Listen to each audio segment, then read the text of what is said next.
ඉතින් යාළුවනේ අද ඔයගොල්ලෝ වෙනුවෙන් ගෙන වීඩියෝ එකට ස්පොන්සර් කරන්නේ JLC PCB වෙබ්සයිට් එක. ඉතින් ඔයාලට මේකේ පුළුවන් සාමාන්‍ය ලේයර් දෙකේ PCB එකක් ඩොලර් 2ක් වගේ පුංචි මුදලකට ඕඩර් කරගන්න. ඉතින් මම හිතනවා ඔයාලට තනියම ඔයගොල්ලෝගේ PCBs ඩිසයින් කරලා මේ වගේ කම්පැනි එකකින් ඕඩර් කරන්න හරිම ලේසි මේ වෙබ්සයිට් එක. ඉතින් ඔයාලට තියෙන්නේ කලින් වගේම මම ඔයාලට කියලා දුන්නා වගේම ග්‍රිබර් ෆයිල් එකක් ඩිසයින් කරලා මේ විදිහට මෙතන තියෙන තැනට අප්ලෝඩ් කරාට පස්සේ ඔයාලට මේකේ ප්‍රිවිව් එකක් සහ මේකේ මුදල ඒ වගේම ඔයගොල්ලෝට මේකේ කොච්චර ක්වොලිටි එකක් අවශ්‍යද කියන එකත් ඔයගොල්ලොන්ටම කස්ටමයිස් කරගන්න. ඒ වගේම ඔයාලට කැමති කලර් එකක් සිලෙක්ට් කරලා ප්‍රිවිව් එක බැලීමේ හැකියාවත් වගේම ඔයාලට කොළ කළු වගේ වර්ණ වලින් ඔයගොල්ලන්ට කිසිම මුදලක් නැතුව සාමාන්‍ය PCB ප්‍රොටෝටයිප් මිලටම ඔයාලට ලබා ගැනීමේ හැකියාවක් තියෙනවා.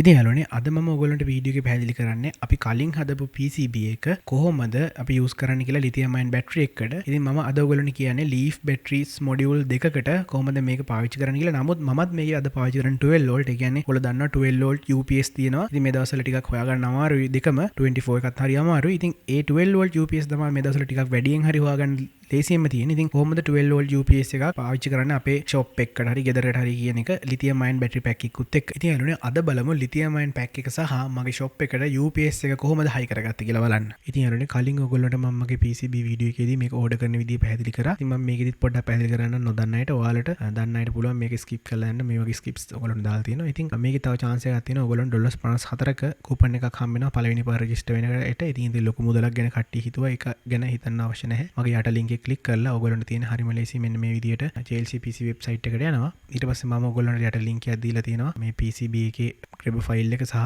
ඒක ටෙම්ප්ලේට් එක. ඉතින් ඔයාලට තියෙන මෙන්න මේ විදියට grab ෆයිල් එකට ගිහිල්ලා ඔයාලට පුළුවන් ඔයාලගේ PCB එකේ මෙන්න මේ විදියට 4S සිප් එකක් ඇත්තේ ඒක ඔයගොල්ලන්ට අප්ලෝඩ් කරාට පස්සේ ඔයාලට එනවා මේකේ සම්පූර්ණ ප්‍රිවිව් එකක් සහ ඔයගොල්ලන්ට මේකේ විස්තර ටික.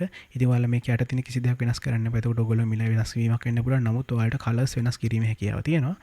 ඊට පස්සේ ගොඩක් අය අහලා තිබ්බා මේකේ shipping prices ඉතින් ඔයගොල්ලන්ට පුළුවන් මේ වගේ ගොඩක් අඩු shipping cost එකක් තියෙන එකක් කරන්න. ඉතින් ඔයාලා ටිකක් හිතලා බලන්න. ඔයගොල්ලෝ මේ ගණන් හදලා බෙදලා බලන්න. එතකොට ඔයගොල්ලන්ට තේරෙයි කොච්චර අඩු ප්‍රමාණයක්ද මේ PCB වලට වැටෙන්නේ කියන එක. ඉතින් එතකොට ඔයාලට මම ඒකටත් ඔන්න උත්තර දුන්නා. සමහරක් අය කියලා තිබ්බ ඩොලර් ගාණ වැඩි කියලා. ඉතින් ඇත්තට මේක PCB ගානෙන් බෙදලා බලන්න. එතකොට තමයි ඔයගොල්ලන්ට හරි වටිනාකම එන්නේ. ඉතින් යාළුවනේ මම මේ BMS එකට මෙන්න මේ විදිහට පින් හෙඩර්ස් ටිකක් පාස්සලා ඒකට කනෙක්ටර් එකක් හයි කරලා තියෙනවා. මොකද හදිස්සියකට රිමූව් කරගන්නත් පුළුවන්. ඒ වගේම වයර්ස් ටික හයි කරගන්නකම් මේක ෂෝට් නොවි පරිස්සමට තියාගෙන පස්සේ ප්ලග් කරන්න පුළුවන්. ඉතින් ඔයගොල්ලන්ට පේන විදිහට මේකේ ධන අග්‍රය හරියටම මේ බැටරිය ධන අග්‍රයට සම්බන්ධ කරලා තියෙනවා. ඒ වගේම මේ පිළිවෙලට මේකට ගේනවනේ. ඉතින් මම ඒකේ ඩයග්‍රෑම් එකක් දැමුත් දාන්නම් සහ යට ලින්ක් එකක් දාන්නම්. ඉතින් මතක තියාගන්න මේකේ කිසිම එකක ධනනේ මාරුනොත් එහෙම අනිවාර්යයෙන්ම මේකේ TL 431 යනවා. ඉතින් ඒ හින්දා පරිස්සමෙන් ඒක හරි සෙන්සිටිව්. ඉතින් ඔයගොල්ලෝ දැනගන්න ඕනේ ඔයගොල්ලෝ කට්ටිය අහලා තිබ්බ 12 වෝල්ට් පාවිච්චි කරන්න බැරිද? ඉතින් මම මේක ඇත්තටම පාවිච්චි කරන්නේ මෙන්න මේ බැටරිය යූස් කරන්නේ නැහැ. ඉතින් ඔයාලට අද මම එක්සැම්පල් එකක් පෙන්නනවා කොහොමද 12 වෝල්ට් විතර මේ බැටරි පැක් එක පාවිච්චි කරන්න කියලා. ඉතින් හරිම ලේසි. ඉතින් මෙන්න මේ බැටරි දෙක සහ මෙන්න මේ බැටරි දෙක තමයි මම පාවිච්චි කරන්නේ. ඒ කියන්නේ 3S විදිහට කිසි ප්‍රශ්නයක් නැහැ. මේ BMS එක 2S 3S 4S වෙනකන් ඕන විදිහට පාවිච්චි කරන්න පුළුවන්. ඉතින් ඒක තමයි ඔයගොල්ලෝ අහපු ප්‍රශ්නෙට උත්තරේ. ඉතින් මේ පේනවා ඇති ඔයගොල්ලෝ පේනවා ඇති මම බැටරි එකේ ධනාග්‍රය ස්කිප් කරලා තමයි අරන් තියෙන්නේ. ඒ කියන්නේ බැටරි 3කින් තමයි අරන් තියෙන්නේ 4ක් තිබ්බට. ඉතින් මගේ පළවෙනි බැටරිය කොහොමත් සවුත් වල තියෙන ඉඳන් මම ඒක අතහැරලා දාලා තියෙන්නේ. ඉතින් ඒ වගේම ඔයගොල්ලෝ පේනවා ඇති UPS එකේ මම පොඩි ෆෑන් එකක් දාලා තියෙනවා. හේතුව තමයි බැටරි පැක් එක ගොඩක් ලොකුයි. ඉතින් එතකොට charge වෙන්නත් ගොඩක් වෙලා යනවා. එතකොට ඉන්වර්ටර් ඇතුලේ ට්‍රාන්ස්ෆෝමර් එක ගොඩක් රත් වෙනවා.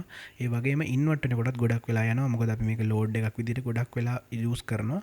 ඉතින් ඒකට ගොඩක් හීට් වෙනවා. අනිවාර්යෙන් ෆෑන් එකක් දාන්න නැත්නම් UPS එක සවුත් වෙනවා. ඉතින් මෙතන පොඩි වයරින් ටික නිකන් කැතර තියෙන්නේ. මම මේක පස්සේ ලස්සන කරනවා. ඉතින් ඒක මම ඉදිරියේදී ඔයගොල්ලන්ට ෂෝට් එකක් ගන්නම්. ඉතින් මේක පුංචි DIY හැක් එකක්. ඉතින් ෆෑන් එක හැම වෙලේම ඔන් වෙලා තියෙන කරදරයක්. ඉතින් ඒ නිසා මම මේක පොඩි ක්‍රමයක් හොයාගත්තා කොහොමද ඔන් ඔෆ් කරන්න කියලා. ඉතින් ඒකට තියෙන්නේ ඔයගොල්ලෝ දන්නවා ට්‍රාන්ස්ෆෝමර් එකේ එනවා වයර් දෙකක් ලොකු ගණකම වයර් දෙකක්. ඒක තමයි 12 වෝල්ට් ඉන් කරන්න තියෙන්නේ ට්‍රාන්ස්ෆෝමර් එකට.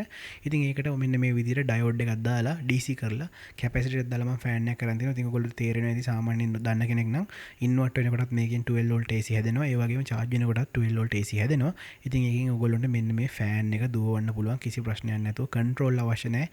හීට් කන්ට්‍රෝල් මොනවත් අවශ්‍ය වෙන්නේ නැහැ. හැබැයි මතක තියාගන්න මේක 12 වෝල්ට් ඉන් UPS වලට විතරයි සම්බන්ධ කරන්න පුළුවන්. ඉතින් යාළුවනේ දැන් මම පැහැදිලි කරන්නම් කොහොමද මේ BMS එක ලීෆ් බැටරි පැක් එකත් එක්ක මම සම්බන්ධ කරේ කියලා. ඉතින් ඔයාලට මේකට ලීෆ් බැටරි පැක්ම ඕනේ නැහැ. ලිතියම් අයන් ඕනෙම බැටරියක් යූස් කරන්න පුළුවන්. ඉතින් ගොඩක් අය අහලා තිබ්බා මේකට සාමාන්‍ය වෝල්ටේජස් මොනවද යූස් කරන්න පුළුවන් කියලා. ඉතින් මම මේකේ පැහැදිලි කරන්නම්.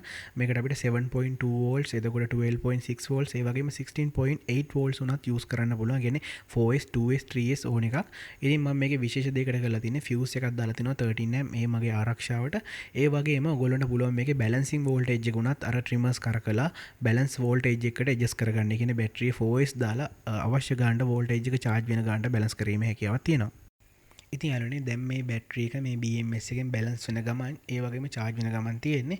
ඉතින් පොඩි experience ටිකක් කියන්න තියෙනවා. මතක ඇතුව මෙන්න මේ සියලුම expose වෙලා තියෙන wire ඒ වගේම මෙන්න මේ inverter එක cover කරන්න හොඳ plastic covers වලින් කාටවත් අත තියන්න බැරි වෙන්න හේතුව තමයි මේ UPS එක charge වෙන වෙලාවට UPS එක on වෙලා තියෙන සෑම විටම මෙන්න මේ expose වෙලා තියෙන wire වලින් pace එක. ඒ කියන්නේ 230 pace එකේ current එක එනවා. ඉතින් මට වැදුන superiorටම current එක. ඒ හින්දා මතක තියාගන්න මේක wire එකක්වත් expose වෙන්න තියන්න එපා. සාමාන්‍යයෙන් අනතුරුදායකයි, ගොඩක්ම අනතුරුදායකයි. ඉතින් මගේ ට්‍රිප් එක ඕෆ් වෙච්ච හින්දා හොඳයි. සාමාන්‍යයෙන් මේකෙන් කරන්ට් එක වැදිලා ඩැමේජ් එකක් වෙන්න උනත් පුළුවන්. ඉතින් යාළුවනේ මේක තමයි සර්කිට් ඩයග්‍රෑම් එක. ඉතින් මේකේ ඔයගොල්ලන්ට බැටරිය වෙනටම එක බැටරියක් තමයි පෙන්නලා තියෙන්නේ. ඉතින් ඒකට 12 බැටරිය තමයි එන්නේ. ඉතින් මතක තියාගන්න අනිත් සර්කිට් එක නම් සරලයි AC පැත්ත.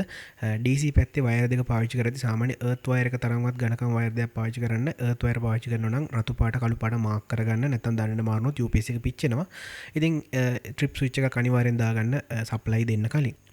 ඉතින් යාළුවනේ මේක තමයි මගේ ෂොප් එකේ පවර් සප්ලයි ටික. ඉතින් මේකෙදි මම UPS පවර් වෙනම ඒ වගේ මේ වගේ සමහරක් තැන් වලට කෙලින්ම ඩිරෙක්ට් CEB පවර් එක අරගෙන තියෙනවා. මොකද සමහරක් වෙලාවට ඒ ෂොප් එකට දෙකම අවශ්‍ය වෙන වෙලාවල් තියෙනවා.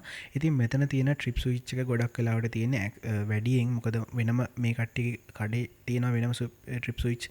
නමුත් මට අතට ලං වෙන තැනට මම වෙනම ට්‍රිප් ස්විච් එකක් දාගත්තා. ඉතින් ඒතර පොඩ්ඩක් මට මොඩිෆයි කරගන්න ඕනේ. පස්සේ මිලි ඇම්පියර් ගාන අඩු ට්‍රිප් ස්විච් එක කියන්නේ සාමාන්‍යයෙන් පාවිච්චි කරන 30. ඉතින් ඊට වඩා ගොඩක් අඩු ට්‍රිප් ස්විච් එකක් මම එතන මොඩිෆයි කරලා දානවා. මම ඒ වීඩියෝ එකත් ඉදිරියේදී ගේනවා.